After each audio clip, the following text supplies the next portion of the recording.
Bienvenido a este foro de discusión, a este foro de análisis de las situaciones y acontecimientos que competen al planeta, al globo terráqueo.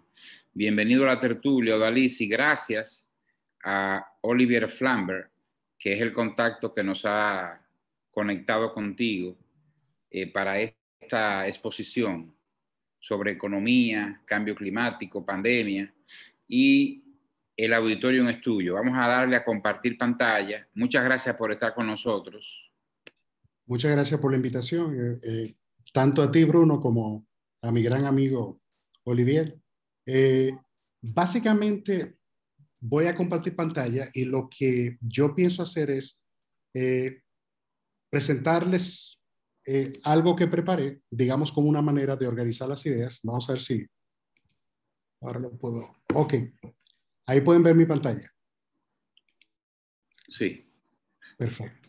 Entonces, dale a sí, ahí está completo. Perfecto. ¿No? Perfecto. Entonces, excelente. lo que yo voy a hacer es que voy a ir haciendo la exposición.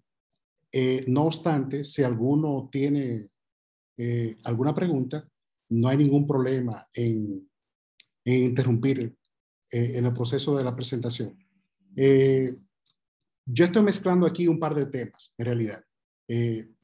Ahora mismo tenemos un problema contemporáneamente que es el tema de la pandemia y que aunque originalmente la pandemia es una crisis de salud pública, no obstante la respuesta que se le ha tenido que dar ha tenido implicaciones económicas muy importantes.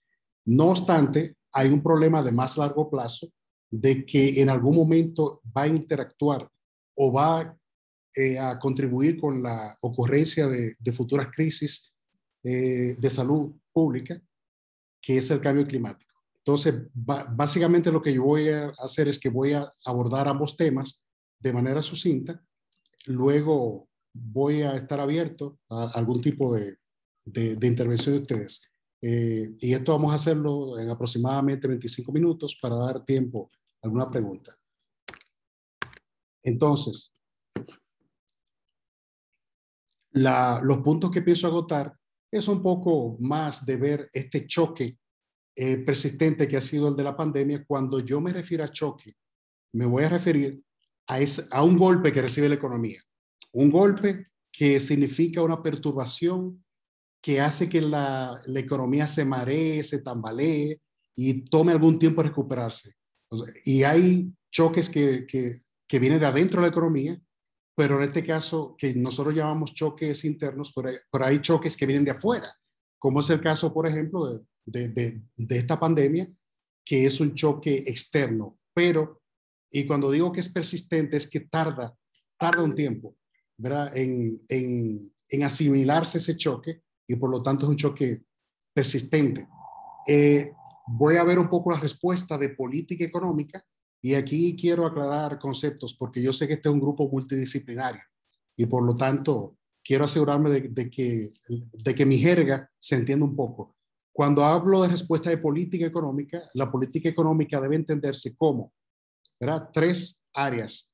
La parte fiscal, que es la parte que aplica el Ministerio de Hacienda, ¿verdad? Que es esa administración, ese manejo de recaudar impuestos y de gastarlo, de ejecutar el gasto público. Recaudar impuestos, endeudamiento, gasto, ¿verdad? Esa es política fiscal. La política monetaria, que es la que hace el Banco Central, que es básicamente, ¿verdad?, la emisión del dinero del país y el manejar la tasa de interés para que la cantidad de dinero que hay en la economía sea aproximadamente lo que la economía necesite y así no haya inflación. A eso es lo que se le llama, digamos, estabilidad de precios, o sea, de que los precios, de que no haya exceso de dinero de manera de que los precios sean estables.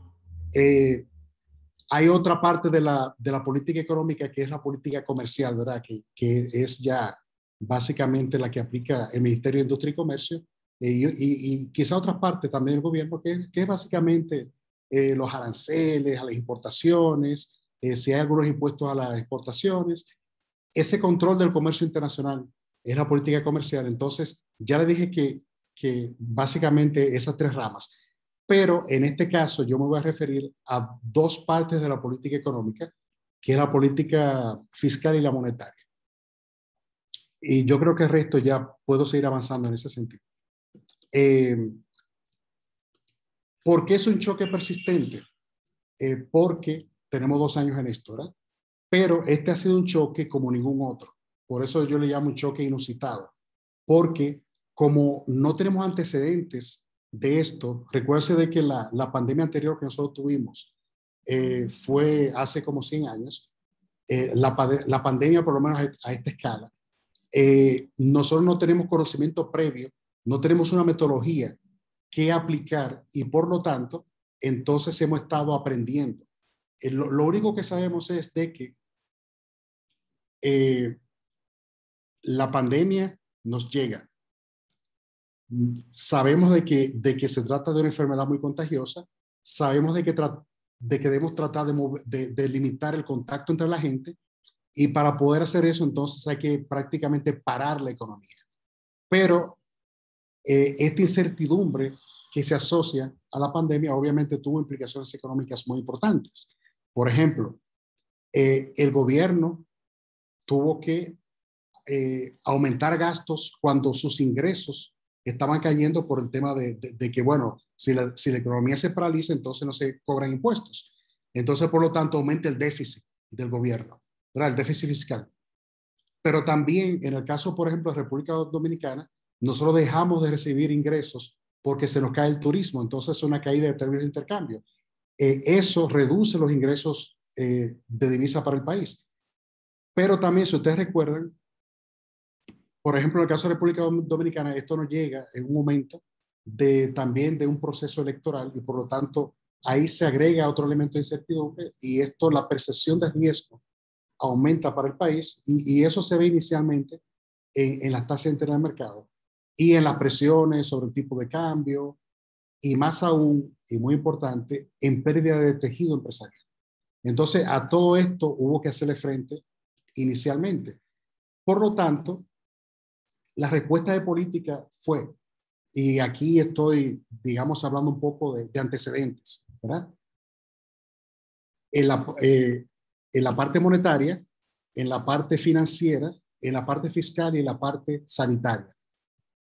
En la parte monetaria hubo que bajar tasa de interés, hubo que meterle dinero a la economía, mediante facilidades de liquidez al sistema financiero, y por eso ustedes han visto todas estas facilidades de poder expandir el financiamiento al sector privado de manera de que pueda acceder a recursos y pueda sostenerse mientras tanto se asimilan los efectos de la pandemia.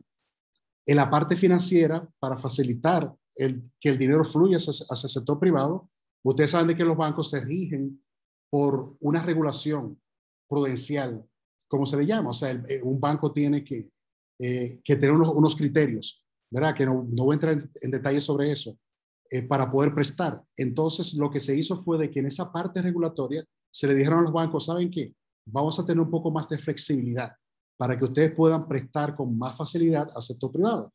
Y esto facilitó mucho el flujo de financiamiento, reestructuración de deudas, alivio de carga, en la carga financiera de muchas empresas y hogares también.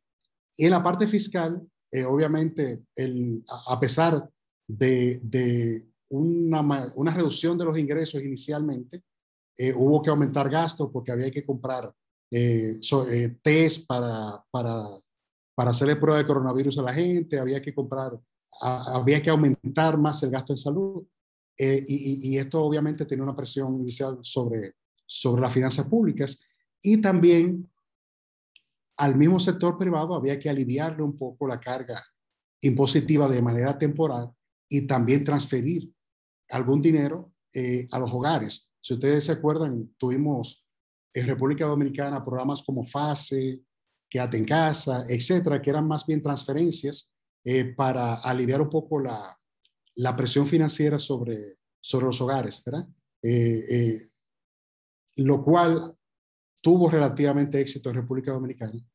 Y bueno, en la parte sanitaria, pues ya hay el tema de las pruebas, el tema de toda esta política de contención del virus que se aplicó, incluyendo restricciones al movimiento de la gente, que esperamos que hoy se levanten algunas de esas, y cierre de fronteras inicialmente. O sea, todo esto tuvo un efecto sobre la actividad económica y su efecto fue prácticamente devastador. Ahora bien, mirando este panorama, obviamente, de persistir esta situación, esto se plantea algunos riesgos muy importantes, ¿verdad? Primero, y aquí básicamente lo que hago es que resumo algunos de esos riesgos, hay que evitar desde la parte del sector público, sobre todo desde la perspectiva de las finanzas públicas, de la política fiscal, hay que evitar que las finanzas públicas se hagan insostenibles y que esto pueda desencadenar una crisis de deuda. Este planteamiento, este reto, en el caso de República Dominicana, en mi opinión personal, ha sido abordado con bastante éxito, porque en la medida en que se ha ido conteniendo la propagación de la pandemia, estamos todavía dentro del túnel, pero aparentemente se ve una luz al final del túnel. La actividad económica se ha ido recuperando lentamente. No está en los niveles prepandemia, pero se ha ido recuperando. Y esto ha dado lugar a una mayor recaudación de impuestos. De hecho, en el día de hoy se planteó un presupuesto complementario para poder gastar un poco del dinero que se ha recaudado, que no se tenía previsto se iba a recaudar, porque resulta de que la economía se ha recuperado un poquito más rápido de lo que se esperaba. Pero digamos que de que ese reto se ha de alguna manera sorteado. Pero es un reto, o sea, las finanzas públicas deben ser sostenibles y son sostenibles en la medida en que la economía se recupera. Otro reto que también en el caso de la República Dominicana se ha sorteado adecuadamente, es evitar de que en caso extremo se requiera financiamiento monetario. Cuando hablo de financiamiento monetario, quiero decir de que el Banco Central tenga que emitir dinero para ayudar al gobierno con sus gastos. Eso no ha sido necesario y ha sido un reto que se debe reconocer de que la República Dominicana ha superado de manera satisfactoria. Eso no quiere decir, obviamente, que todo es color de rosa, pero bajo una situación en la cual hemos tenido que ir aprendiendo en base a prueba y error, este ha sido un éxito importante y más aún que ha tocado en medio de nuevas autoridades. O sea que también han sido nuevas autoridades que han tenido que tomar un problema y resolverlo. O sea que no recibieron una situación normal, vamos a decir. Otra cosa también muy importante ha sido evitar que la mala situación de la economía, la recesión, ¿verdad? Cuando la economía está en caída, de que esta situación no afecte al sistema financiero, a la estabilidad del sistema financiero. Si ustedes recuerdan, por ejemplo, en los años 2008-2009, lo que nosotros tuvimos fue, a nivel internacional, una crisis bancaria, ¿verdad? Que vino por, si algunos se acuerdan, por aquellas fallidas hipotecas en Estados Unidos, que esto fue una crisis financiera que se transmitió a la economía.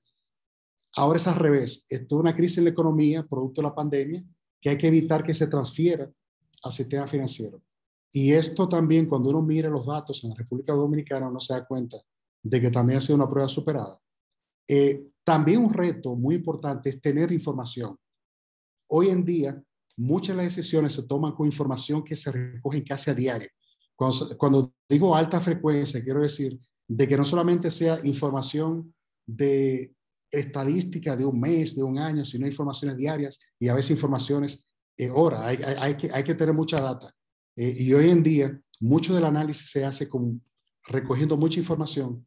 Por ejemplo, en el caso para ir chequeando cómo va la evolución de la pandemia, cuánta gente se está vacunando, cuántas pruebas de COVID se están haciendo, cuál es la movilidad que tienen las personas, cómo andan las compras, cómo andan las ventas, o sea, un conjunto de datos que se requiere recoger esa información y hay que tener muchas fuentes, encuestas, chequear las búsquedas por internet, mirar los reportes que hacen las empresas a las autoridades fiscales, etcétera. Y con toda esa información, poder analizarla, procesarla y tomar la decisión de manera oportuna. Y por último, en muchos países, y aquí no solamente me refiero al caso de la República Dominicana, han tenido que estirar su política monetaria.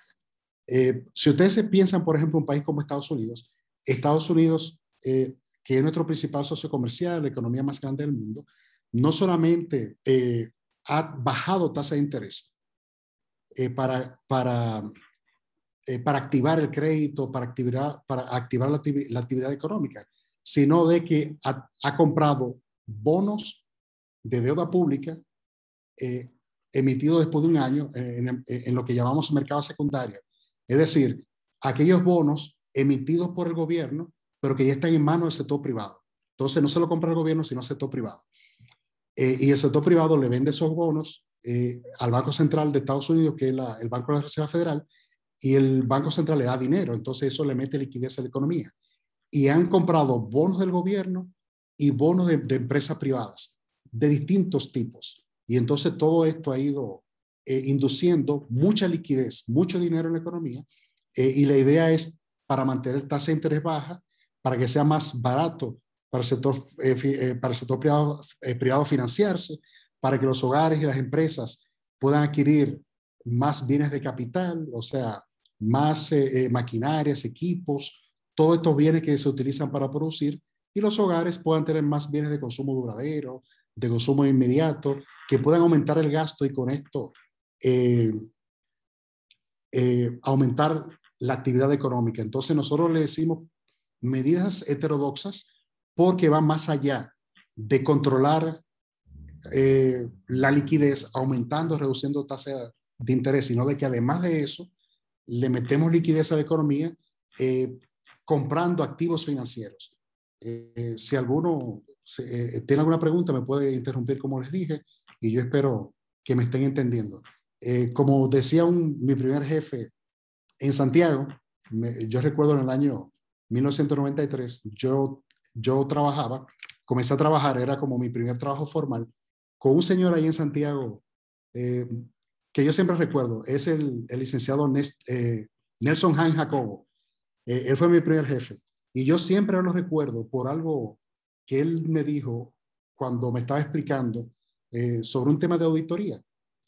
Él me preguntó, me dijo alguna pregunta y yo me quedé callado y me dijo, recuérdate, no hay preguntas tontas, por si acaso es por timidez, sino tontos que no preguntan. Yo sé que ustedes no son tontos, pero a lo mejor puede que alguno sea tímido. Entonces, no hay problema si en algún momento me interrumpen. Ahora bien, visto lo que he planteado, fíjense, la pandemia es un tema de salud pública con un efecto en la economía. Por lo tanto, esto nos ha acercado economistas o gente de ciencias económicas y gente de ciencias de la salud. Sobre todo economistas con epidemiólogos, ¿verdad? Los epidemiólogos, y creo que hay algunos médicos acá en la audiencia, probablemente sean los profesionales de la salud más numéricos. Y resulta de que los epidemiólogos manejan muchas estadísticas, incluso tienen modelos para predecir el comportamiento de algunas variables que afectan temas de salud pública. Sobre todo, por ejemplo, en el caso de la pandemia, hay modelos que predicen cómo va a ir evolucionando los contagios, dependiendo de la velocidad con que se está reportando estadísticamente esto, o pueden predecir también cómo estos contagios se reducen en la medida en que la gente se inmuniza. Entonces, de aquí se ha dicho, y muchos así lo dicen, no es mi invención, de que el virus es la economía. O sea, es una relación inversa. Si abatimos el virus, entonces revive la economía. Y por lo tanto, nosotros decimos de que controlar la pandemia es recuperar la actividad económica. Y de ahí entonces un elemento muy importante de seguimiento para recuperar la actividad económica es aumentar los esfuerzos de inmunización en la población. Y fíjense de que precisamente en el caso de mi área de profesión, yo estoy siempre pendiente todos los días de la evolución de la inmunización en mis países de interés, o sea, en los países con los que yo tengo que trabajar. Yo básicamente trabajo con República Dominicana, Costa Rica, El Salvador, Nicaragua, Honduras y Guatemala. Yo estoy en Centroamérica, entonces tengo que analizar básicamente esos países. Yo veo con mucha satisfacción de que en el caso de la República Dominicana, la tasa de inmunización relativa es bastante buena, pero todavía falta un camino para lograr la deseada inmunidad de rebaño, como se le llama. Pero en la medida en que la vacunación aumenta, la inmunización, y más personas se pueden agregar al mercado laboral, entonces la actividad económica va recuperándose y por lo tanto la economía crecería. En efecto, justamente ayer el Banco Central de la República Dominicana publicó su informe de política monetaria en el cual leí un pronóstico de crecimiento para la economía dominicana en torno a 8% este año, lo cual es una buena noticia. No obstante, aunque la actividad económica se recuperaría bastante, todavía faltaría un impulso mayor para poder lograr el nivel que tenía en 2019 y más aún, un reto importante es de que casi siempre cuando se producen las crisis, la recuperación es desigual entre distintos sectores de la economía. Las crisis producen ganadores y perdedores, pero cuando se da la recuperación, hay algunos que se recuperan más rápidamente. Entonces, un reto es precisamente establecer políticas que puedan hacer de que esta recuperación se acelere de manera de que más sectores en la economía sientan esa recuperación. Por eso, probablemente para algunos sectores, este 8% de crecimiento va a ser bastante moderado y para otros probablemente sería mucho más que 8% de crecimiento que vamos a tener. Y esto en gran medida, esta recuperación es porque la actividad económica se podría reactivar o se podría expandir en la medida en que más personas pueden salir a trabajar, más empresas pueden abrir y más restricciones pueden irse levantando para que la economía pueda funcionar más adecuadamente. Por último, vamos a entrar entonces a la parte de cambio climático. Fíjense, cambio climático también puede ser otro choque o puede producir choques a la economía. Si ustedes se recuerdan, estos choques a lo que me refiero son golpes que recibe la actividad económica. Son golpes que aturden la economía y que luego toma tiempo en recuperarse, ¿verdad? Imagínense el boxeo, o sea, cuando a alguien le meten no sé, un golpe, ¿verdad? Y se tambalea. Entonces, esos son como esos choques. Entonces, resulta de que se ha hecho más frecuente de que la actividad económica recibe choques por temas que no son económicos, sino por temas que son predominantemente extraeconómicos. Y estos choques externos, estos golpes que recibe la economía, muchas veces son muy perturbadores. Y cada vez que recibe la economía estos golpes, toma más tiempo en recuperarse y genera más problemas, porque como les dije, la recuperación no es algo uniforme en todos los sectores, sino de que hay sectores que tienen mayor capacidad de innovación, que tienen mayor resiliencia y se recupera más rápidamente. Hay sectores que se quedan rezagados y eso genera una cantidad de problemas que no solamente son económicos, sino que pueden ser sociales y hasta eventualmente políticos. En efecto, si ustedes se recuerdan de la pasada elección en Estados Unidos, donde surgió un líder atípico, vamos a decir, en buena medida ese apoyo político para un mensaje de algún modo, quizás que no unía tanto a ese país y que produjo otros problemas, era precisamente porque la recuperación económica que experimentó Estados Unidos después de 2009 dejó mucha gente atrás.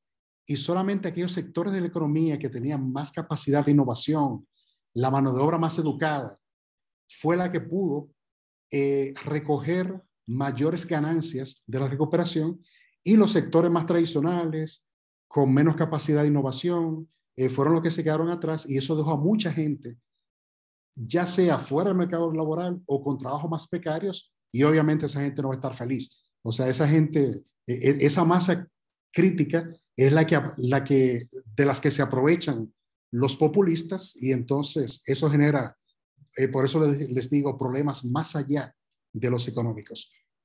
En ese sentido, los riesgos climáticos y también de salud pública son choques que pueden hacer retroceder los avances que se han tenido en materia económica, ¿verdad? Entonces, en ese sentido,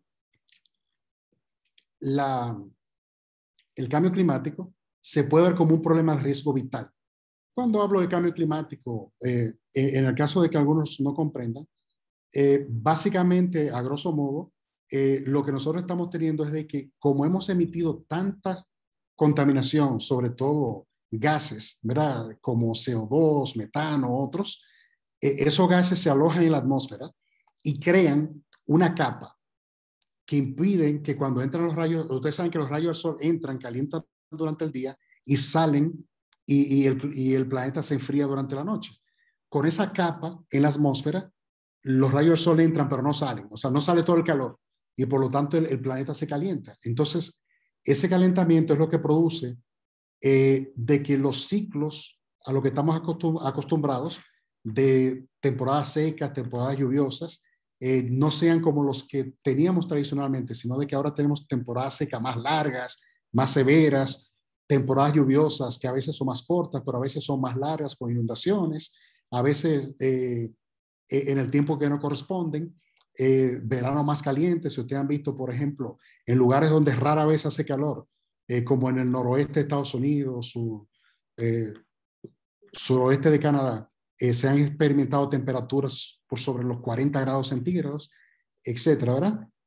Aumento de frecuencia de los desastres vinculados al clima, como por ejemplo huracanes, ¿verdad? Fuegos forestales, todo lo cual impacta la producción y puede tener un efecto incluso sobre la actividad económica, en el sentido de que en la medida en que por ejemplo, temporadas secas muy prolongadas pueden afectar la producción de alimentos, entonces los precios de los alimentos subirían y por lo tanto subiría la inflación en un periodo dado, ¿verdad? Pero también estas empresas, o hay empresas que quedan expuestas a estos fenómenos climáticos en el largo plazo, pueden ser empresas que quiebren o empresas que en algún momento enfrenten dificultades y por lo tanto no serían sujetas de crédito porque no pueden pagar sus deudas. Y todo esto son riesgos, ¿verdad? Riesgos que, aunque pueden verse en un largo plazo, no obstante, muchos de esos problemas los estamos teniendo ahora, ¿verdad? Y también, por lo tanto, todo este tipo de problemas, como ya les dije, a veces son problemas económicos derivados de un tema tal vez extraeconómico como el clima o como la pandemia, como vimos anteriormente, y que luego pueden transferirse a un tema de estabilidad política, ¿verdad? Gente que se queda atrás, que está insatisfecha, viene un líder populista y les vende un panorama imposible, la gente vota por esa persona y luego resulta que se genera un nuevo problema distinto al que antes teníamos. Ahora, cabe preguntarse, ¿hay un vínculo directo entre la pandemia de la COVID-19 y el cambio climático? Y aquí debo aclarar un tema, digamos, de léxico. Yo digo la COVID. Yo sé que muchos países dicen el COVID. Y como yo tuve muy buenos profesores de español, yo recuerdo una regla gramatical que cuando tomamos algo de otro idioma, por ejemplo, COVID, ¿verdad? Quiere decir coronavirus disease, ¿verdad? Que quiere decir la enfermedad de coronavirus, es la enfermedad y por lo tanto en español debe decirse la COVID. Entonces, la pregunta es, ¿hay un vínculo directo entre la COVID y cambio climático? Y la respuesta es no necesariamente. El problema es de que el cambio climático es un amplificador de problemas. O sea, fíjense, problemas que no están relacionados directamente con el cambio climático por los efectos del cambio climático. El problema puede tener un efecto aún más devastador. Un ejemplo de esto es, y aquí yo cito dos estudios, respirar aire contaminado potencia las enfermedades respiratorias. Recuerden de que la COVID es una enfermedad respiratoria, ¿verdad? Y hay algunos estudios que se hicieron el año pasado. Cuando, si ustedes recuerdan, en algunas grandes ciudades, la pandemia estaba prácticamente acabando con la gente. Algunos estudios determinaron el año pasado, y si a algunos les interesa esos estudios, con mucho gusto yo les paso la referencia, de que un aumento en la exposición a largo plazo a contaminación del aire está asociado a un aumento en 11% en las muertes por COVID. Y más aún, ¿verdad? Otro estudio sugiere de que de alguna manera un 15% de las muertes por la COVID tienen un vínculo precisamente con personas o con el hecho de que las personas que se infectan han vivido y viven en lugares con un aire sucio, con un aire contaminado. Por lo tanto, para futuras pandemias, precisamente los esfuerzos que se pudieran hacer para reducir la contaminación que produce el cambio climático también serían beneficiosos para la salud pública y para prevenir futuras pandemias, ya sea por temas de respiratorios o por otro tipo de enfermedades. Recuérdense de que en la medida en que la humanidad ha ido ampliando el uso de suelo en todo el mundo, los seres humanos hemos ido entrando en contacto con seres con los que normalmente no tenemos contacto, como por ejemplo vida salvaje. Y ahí hay una cantidad de virus, de cosas que nos pueden enfermar, y que esto ya hay muchos profesionales en el ámbito de la salud pública que nos están alertando sobre ese tema, y de que eventualmente podría tener también un impacto económico dependiendo de la respuesta que sea necesaria para combatir futuras pandemias. Por lo tanto, el cambio climático podría contribuir a futuras pandemias. Y esto es un reto importante que nosotros tenemos. Ahora, finalmente, ya sabemos que los riesgos climáticos no es un ejercicio teórico, sino de que es una realidad que tenemos enfrente y que ya no es simplemente un tema de medio ambiente o digamos un tema ambiental o un tema de salud pública, sino de que ya es un tema económico. Por lo tanto, esto se hace algo multidisciplinario, ¿verdad? Las economías obviamente tienen que adaptarse, ¿verdad? A todas estas situaciones, y por lo tanto la política económica tiene un rol, o sea, las decisiones que tomamos a nivel de política económica. Tal vez un aspecto importante, fíjense, yo digo que es algo multidisciplinario, pero hay, en un principio, y sé que este grupo se reúne frecuentemente para filosofar y son gente de distintas profesiones y oficios.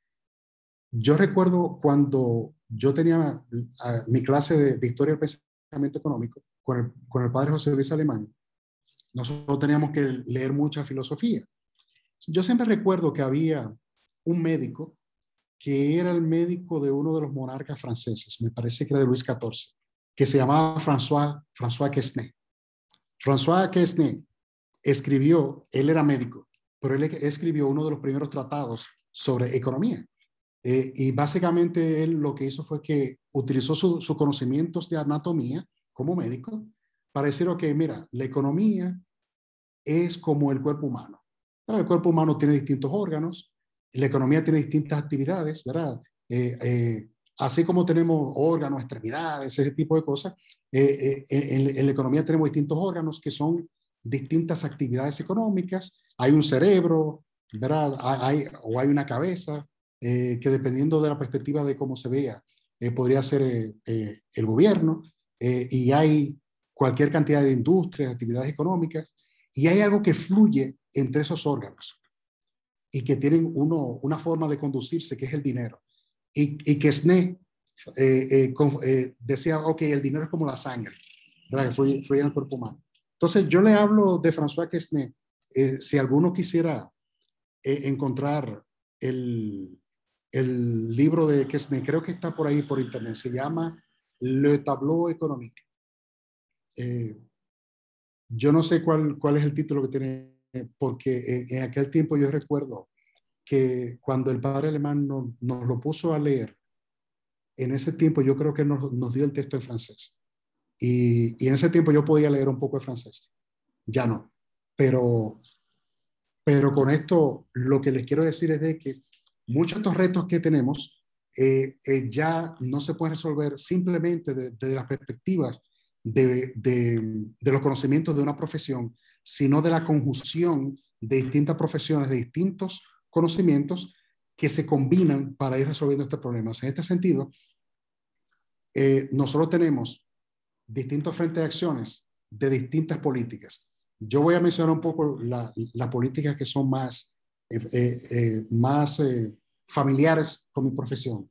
Por ejemplo, desde la perspectiva de banca central, que es el área de donde vengo yo, nosotros podemos aportar elementos para la toma de decisiones, la parte estadística, la parte regulatoria, sobre todo para el sistema financiero, investigar, coordinar políticas con otras entidades, etcétera, ¿no?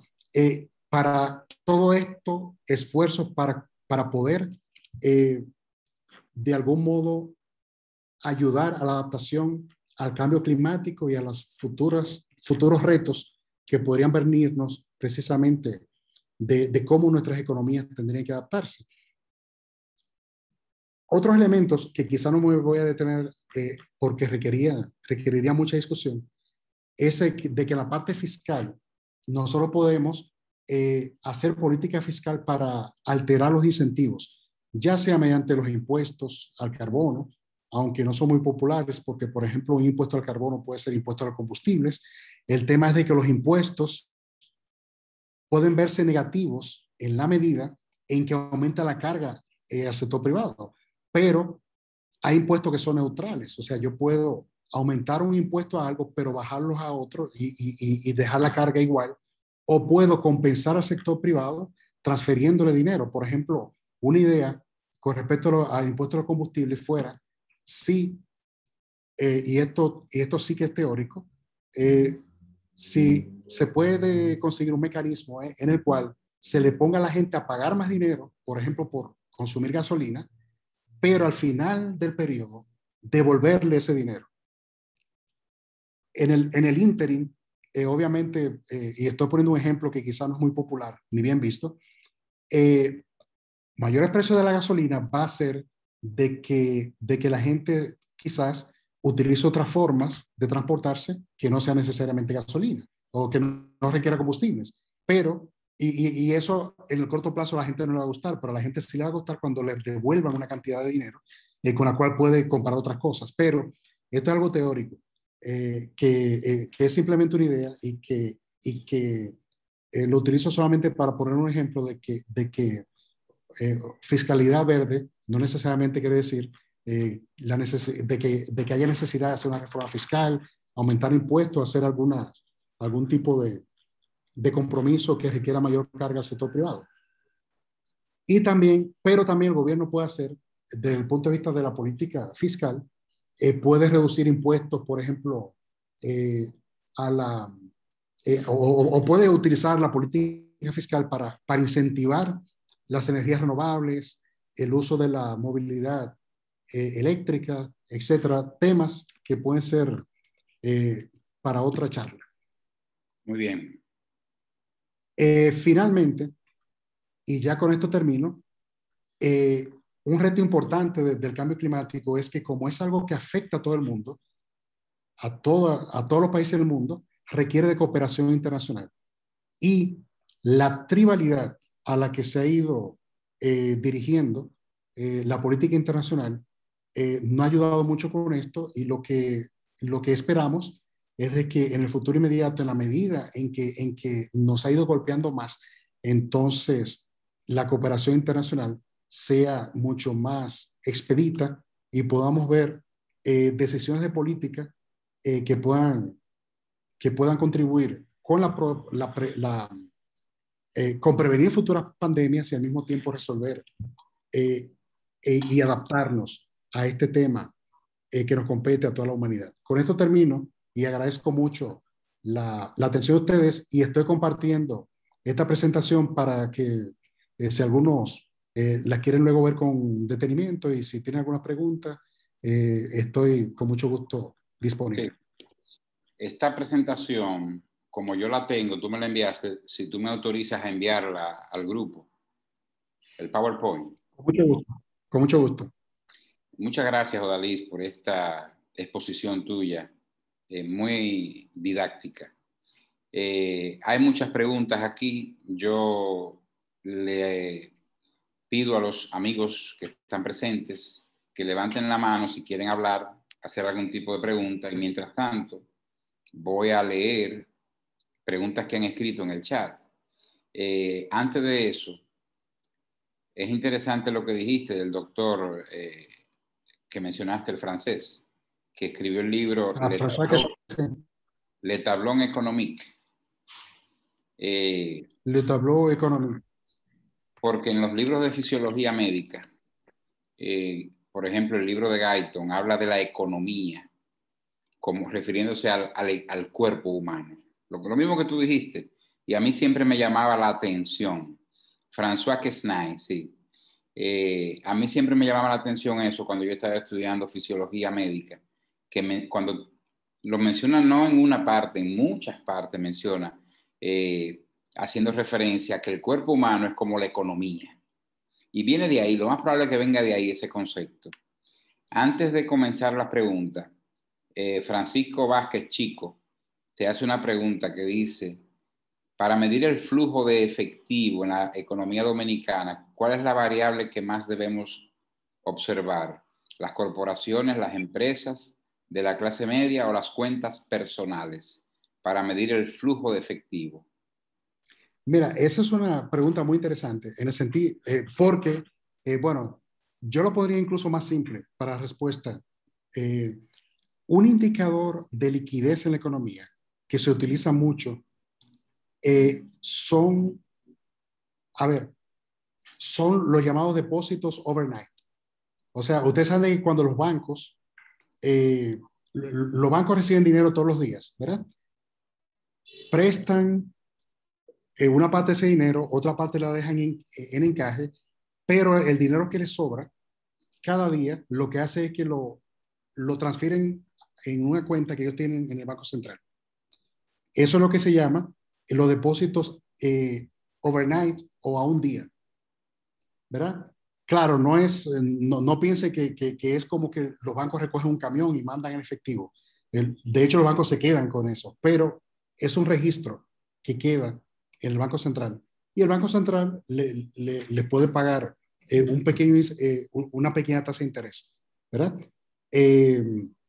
Esa es, digamos, una forma fácil de conocer la liquidez que hay en la economía, porque todo ese dinero los bancos lo pueden utilizar todos los días y pueden entonces prestarlo, ¿verdad?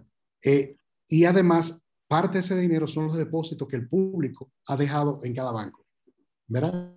Entonces, yo diría que esa sería la respuesta a esa pregunta. O sea, los depósitos a un día es un indicador de liquidez en la economía. Sí. Ciolet Marte nos dice lo siguiente: ¿cuáles serán los desafíos económicos que tendrá que enfrentar Latinoamérica en el tiempo para recuperarse de la pandemia del COVID-19? Bueno, eso es una buena pregunta, porque lo primero es que la recuperación económica viene en la medida en que podamos controlar la pandemia. Y resulta de que América Latina es la región del mundo más golpeada por la pandemia. Si ustedes se fijan, en América Latina somos alrededor del 5% de la población mundial, pero tenemos 25% de las muertes por COVID en todo el mundo. Entonces, por lo tanto, esto ha hecho de que las restricciones más largas, los lockdowns, ¿verdad? Los confinamientos más largos que se han producido en el mundo han ocurrido en países de América Latina. Y si ustedes piensan países como Argentina, Colombia, son países bueno, fueron de los primeros en tratar de enfrentar la pandemia y son de los países que han sido más golpeados. Entonces, lo primero es controlar la pandemia. Ya luego de la recuperación de la pandemia, entonces, el paso siguiente es decidir si mantenemos la economía como es, como la hemos tenido siempre, o si tratamos de incentivar que las futuras inversiones sean más sostenibles.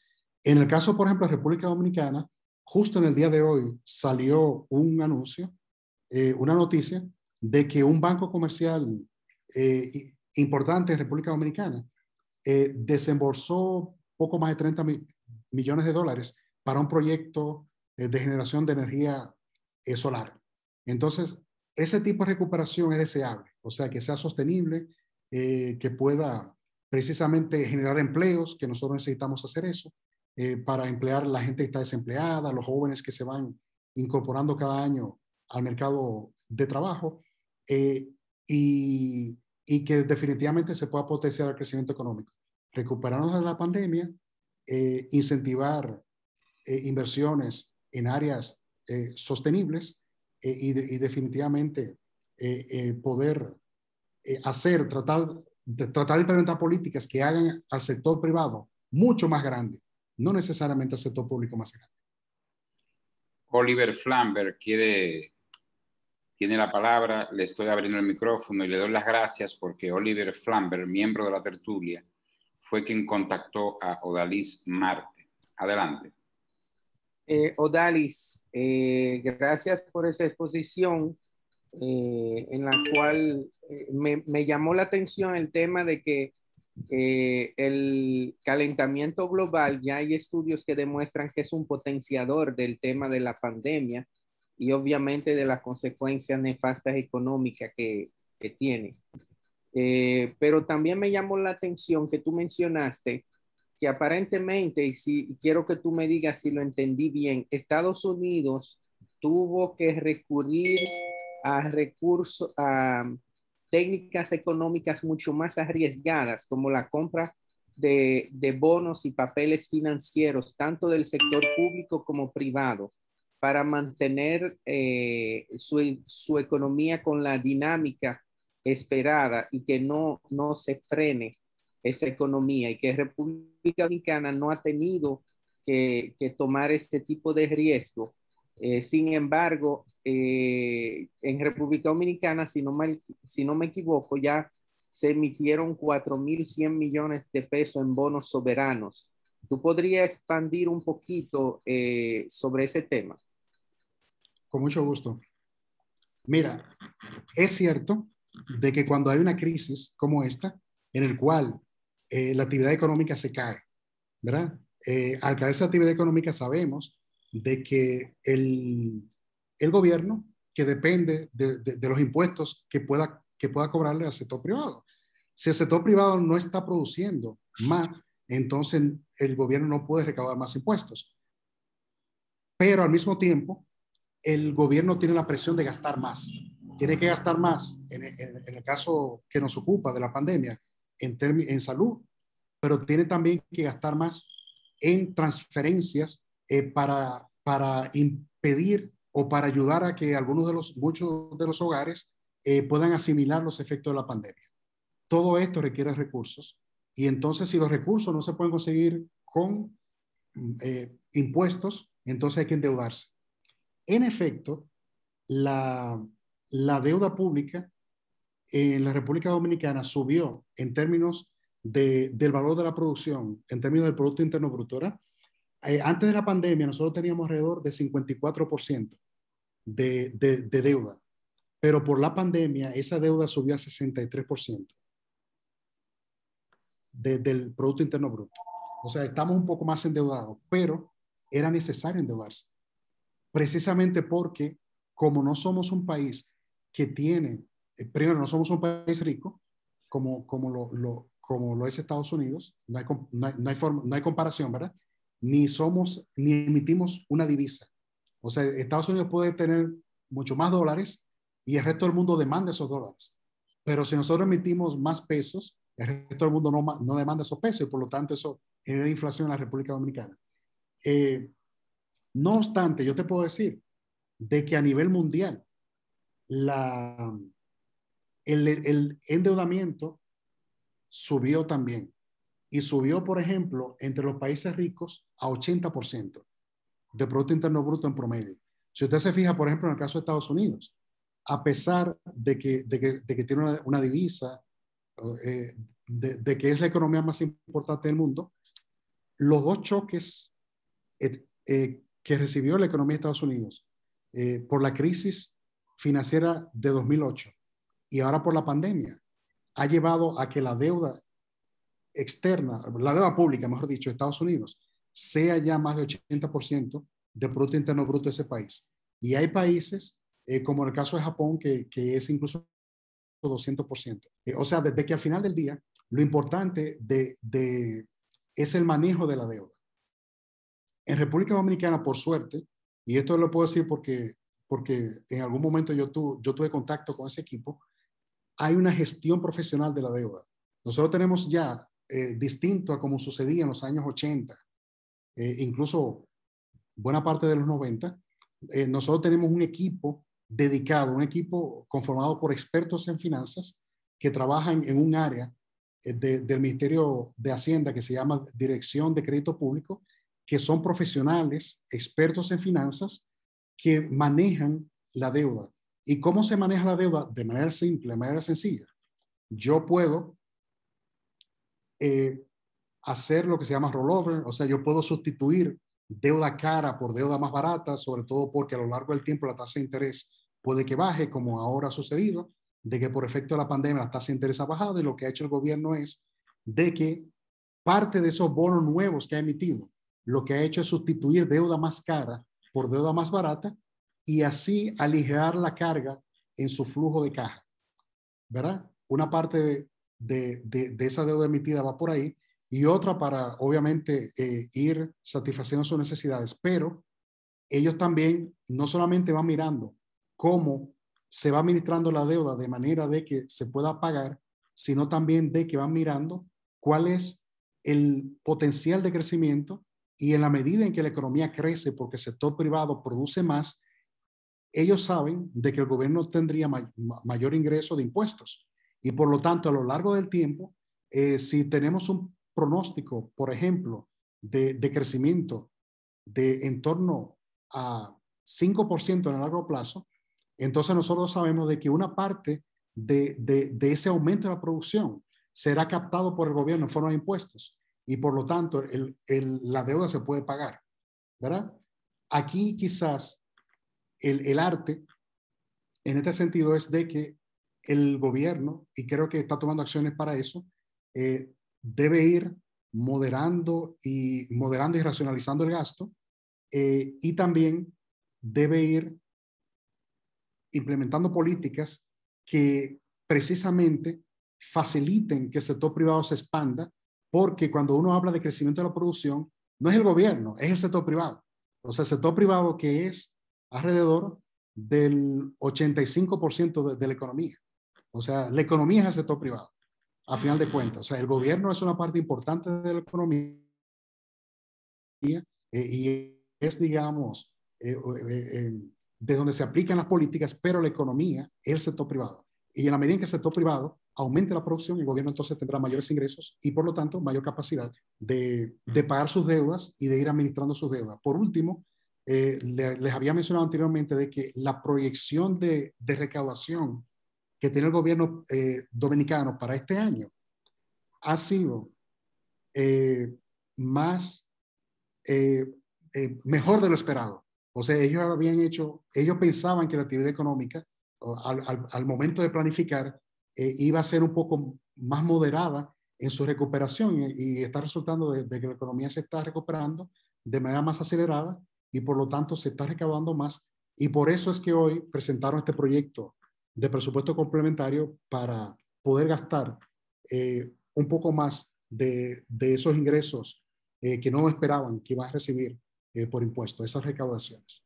Quedan varias preguntas antes de terminar. Mario Cabral, que siempre está con nosotros, te pregunta que qué opinas de la devolución del 30% de la AFP como un alivio a los efectos económicos del COVID a los empleados. Mira, es algo controversial, es bastante controversial en el sentido de que si fuera posible, digamos, decir, ¿saben qué? Está bien, miren, vamos a devolverle su dinero, aquí está su 30%, y no sucede nada. El problema de esto es de que hay implicaciones de corto y de largo plazo. En el corto plazo eso puede generar inflación y al final lo que recibirían los trabajadores formales, o sea, porque no todo el mundo cotiza, ¿verdad?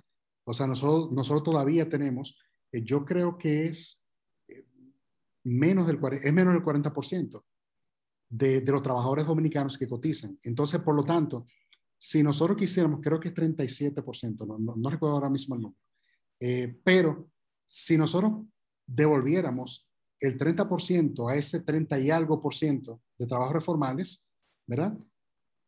Sería una gran cantidad de dinero, ¿verdad?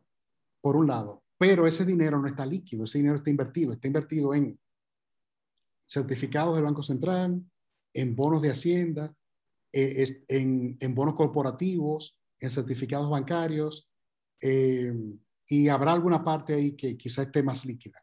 O sea, hay que salir a vender esos bonos. Pero cuando usted hace eso, usted puede entonces presionar a que esos bonos, para poderse vender rápido, habría que venderse a descuento. Y por lo tanto, eso afectaría a todo el mercado de bonos en la República Dominicana. Quizá esto sea un poco técnico de explicar, pero quizá, para decirlo a grosso modo, el tema es de que habría riesgo de inflación y también riesgo de un choque al mercado de bonos de República Dominicana. Y esto en el corto plazo podría ser no deseable. En el largo plazo, esa persona recibiría una pensión más baja todavía de la que proyectan, porque sería muy complicado. Hay países que han hecho eso, ¿verdad? Chile lo hizo, no 30%, sino 10%, hizo 2 pagos de 10%, y lo hizo Perú. Pero ni Chile ni Perú tenían programas como FASE, ni como Quédate en Casa. O sea, son países que no le dieron transferencias a la población. Y por lo tanto, cuando ellos dijeron, ok, está bien, ustedes quieren dinero, le vamos a dar dinero. Y además que parte del dinero de los fondos de pensiones en Chile y en Perú están invertidos fuera de esos países. Entonces, es dinero que está en moneda extranjera. Es simplemente, ok, yo voy a vender activos que tengo fuera del país, lo voy a cambiar a moneda nacional y entonces tenga usted. Pero en el caso de República Dominicana no hay inversión fuera de República Dominicana. Todo está invertido en República Dominicana y por lo tanto eso tendría un impacto muy importante. Yo creo que esto nosotros necesitaríamos tener una charla solamente para discutir eso, porque si a mí me dijera, mire, usted tiene, yo tengo 20 años aportando a un fondo de pensión. O sea, de que si a mí me dijeran, bueno, mire, a lo mejor el 30% mío sea, no sé, 2 o 3 millones de pesos en 20 años. Cualquiera dijera, óyeme, pero si me va a dar 1 millón de pesos, no me parece mal, o sea, no me caería mal. Y mucha gente que está en dificultad ahora mismo le caería muy bien. Pero el tema está en que si ahí el daño colectivo no podría ser mayor que el beneficio que podríamos dar en el corto plazo a una parte de los trabajadores. Recuérdense de que la mayor parte, lamentablemente por la alta informalidad que tenemos en República Dominicana, de nuestros trabajadores están en el sector informal, no están dentro del sistema, lamentablemente. Rita Espejo pregunta, en estos momentos, ¿cuáles son las áreas más seguras para invertir? Bueno, si yo lo supiera, fuera millonario. Pero de todas maneras, fíjense, aparentemente, o sea, aquí yo no le puedo decir algo así como, wow, o sea, ponga su dinero aquí, ponga su dinero acá. O sea, eso yo no se lo puedo decir. Yo sí le puedo decir lo que yo estoy mirando. Lo que yo estoy mirando es de que aparentemente, o sea, sobre todo para las empresas que tienen cierto capital, la economía se está como dirigiendo hacia sectores eh, que toman en cuenta la sostenibilidad ambiental. Entonces, lo que yo estoy mirando es que el sector privado en República Dominicana está invirtiendo en energías renovables. Estoy mirando de que por alguna razón todavía los fondos de inversión en República Dominicana le siguen apostando al turismo. Aparentemente, lo que muchos apuestan es de que eh, originalmente se pensaba que dentro de 2 años, pero parece que dentro de un año más podríamos volver otra vez al nivel de 2019. Y también estoy mirando a nivel más pequeño, sobre todo si alguien es un pequeño emprendedor, de que hay personas, por lo menos personas que yo conozco, que le están apostando mucho vinculado a los temas de sostenibilidad, eh, a emprendimientos que a veces son sociales, pero por ejemplo yo conozco una persona en Santo Domingo que ella comenzó con una tienda muy inusual porque ella contactó, ella hace así como algo así como contactos con artesanos, con gente que producen de forma artesanal algunos alimentos, eh, y ella ayuda a esa gente que lo ponga muy bonito, como café, chocolate, ese tipo de cosas, y tiene una tienda que le está yendo bien haciendo eso en Santo Domingo. Pero eh, precisamente parte de la labor del emprendedor es tratar de ir ubicando dónde hay una necesidad insatisfecha y meterse. O sea, en eso yo creo que mi reconocimiento a los amigos en el Cibao, donde hay muchos emprendedores. Estamos terminando. Quedan 2 preguntas. Oliver Flamber pregunta, ¿cuál es el impacto de la reducción de la calificación de Fitch que bajó a BB recientemente? No sé si BB es Bitcoin. ¿Qué es No, BB? no lo que pasa es que hay distintos niveles. O sea, BB, decir, es un nivel de inversión especulativa. Vamos a decir, o sea, nosotros hay distintos grados. Nivel A es nivel de grado de inversión, menos de A nivel B es grado especulativo.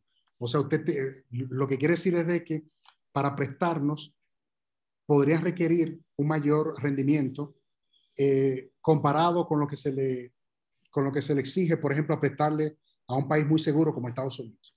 A grosso modo, de manera muy simple, ¿verdad? Fíjate, resulta de que en el caso de República Dominicana, nosotros estamos accediendo a financiamiento más barato de lo que sugiere nuestra calificación de riesgo. Y es por una razón bien simple.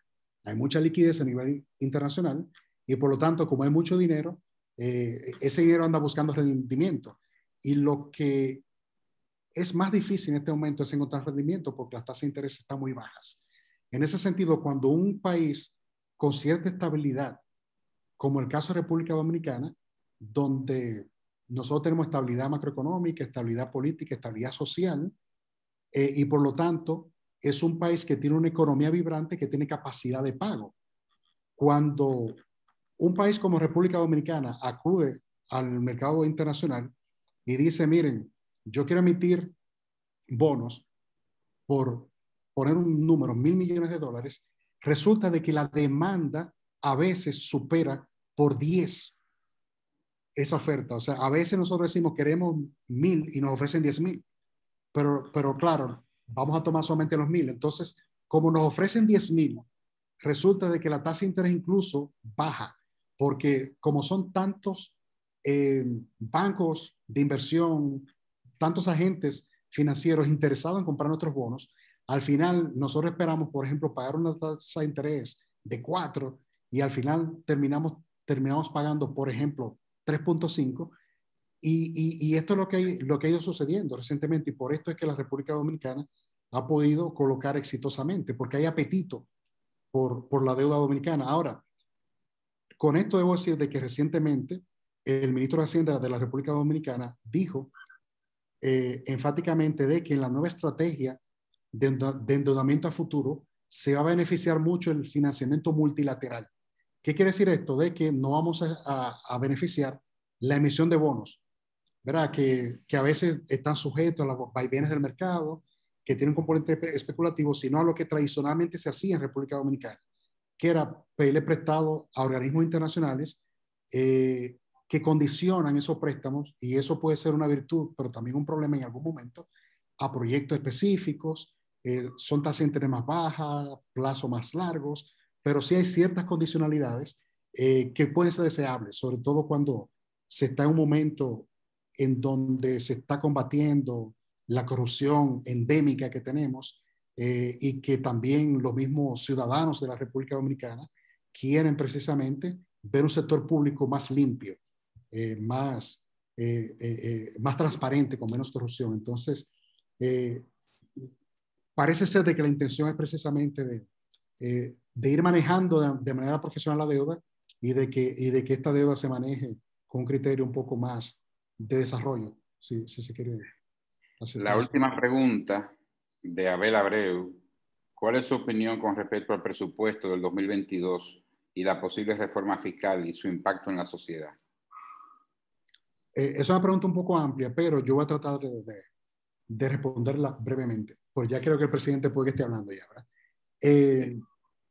Fíjese, ahora que yo menciono al presidente Luis Abinader, a quien en algún momento tuve el gusto de conocerlo antes de ser presidente, el presidente Abinader se puede considerar como un presidente amigable a los negocios, amigable al sector privado. Y según el mensaje que yo he visto, que yo he percibido, la idea que se tiene es de que primero se está beneficiando la recuperación de la actividad económica. O sea, fíjense, según el mensaje que el presidente Abinader ha tratado de enviarle al sector privado es de que, miren, necesitamos financiamiento. La pandemia nos ha obligado a aumentar la deuda y sabemos que la deuda de hoy son los impuestos de mañana. Y por eso es que al sector privado no le gusta ver al gobierno endeudarse, porque sabe que la deuda de hoy puede ser más impuesto mañana. Pero el presidente Abinader ha dicho, pero el gobierno dominicano no está dispuesto a poner carga sobre carga. La pandemia ha sido un choque, ¿verdad? Ha sido un golpe que ha aturdido la economía y la economía se ha tambaleado y se está recuperando. Y por lo tanto, yo pienso que es probable de que vamos a tener una discusión de este tipo en la segunda mitad del año que viene, ¿verdad? Cuando nosotros tendríamos una perspectiva económica más favorable.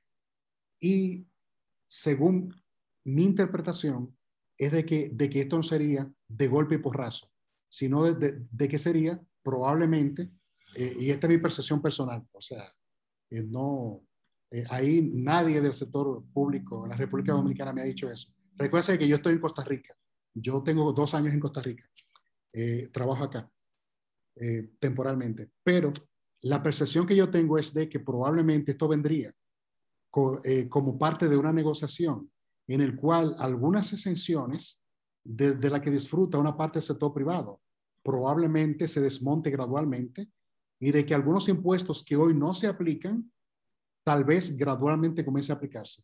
Y por ejemplo, hay algunos impuestos, no lo voy a decir, no le voy a hacer una lista, pero le voy a decir uno que es progresivo. El impuesto a la placa de los vehículos no se aplica como debe aplicarse. En realidad es un impuesto que en 2012 se determinó que iba a ser ad valorem. Es un impuesto de un porcentaje que creo que es un 1% o 2% al valor del vehículo. Entonces, si usted maneja una Jeepeta Lexus del año 2019 y yo tengo un Toyota Corolla del mismo año, pagamos lo mismo por placa. Pero si usted tiene una Jeepeta Lexus 2019 y un Corolla, usted es más rico que yo. Por lo tanto, por justicia fiscal, el que más tiene debería pagar más. ¿No es así? O sea, eso es lo que nosotros llamamos progresividad de la tributación. Entonces, yo creo que podría haber una mezcla de eso. Pero yo creo que en esto el presidente Abinader y las autoridades son conscientes de esto porque también han visto de que en otros países de América Latina, cuando se ha introducido sin un consenso nuevos impuestos, ha generado problemas. Piensen en Colombia, piensen en Chile, bueno, Colombia es el último caso, pero incluso hay otros países donde ha habido ese problema y creo que el gobierno dominicano ha aprendido eso, pero por lo tanto, esta gradualidad y este consenso debería ayudar a que el impacto social sea moderado y que las empresas tengan tiempo para irse adaptando poco a poco. También creo, y es mi percepción personal, de que también del gobierno saben, porque también hay una comunicación, tengo entendido, con el sector privado, de que se ha perdido una parte del tejido empresarial. Y por lo tanto, hay empresas que han quebrado, han desaparecido, habrán surgido otras y otras han sobrevivido, pero están en ese proceso de recuperación y por lo tanto está claro de que no se le puede decir, ¿saben qué? Metamos impuestos, sino básicamente anunciemos una estrategia gradual que permita al gobierno ir aumentando un poco sus ingresos, pero como contrapartida, el gobierno va a ir reduciendo y moderando algún gasto. Y me parece que hay una señal en ese sentido.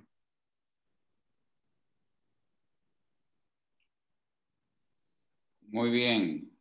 Odalis, la tertulia te da las gracias por esta clase de economía que tú has dado y que me has impartido y que ha servido para el aprendizaje y el enriquecimiento cultural de los miembros de este grupo. Te damos las gracias, le damos las gracias a Oliver Flamberg y seguimos en comunicación. Todo esto está grabado, te enviaré la grabación para seguir difundiéndola. Y hay muchas preguntas todavía que quedan ahí en el aire que serían buenas para una segunda ocasión en un futuro. Cómo no. Muchas gracias. Mucho gusto de estar con usted. Te damos las gracias por tu participación aquí hoy. Y le deseamos buenas noches a todos.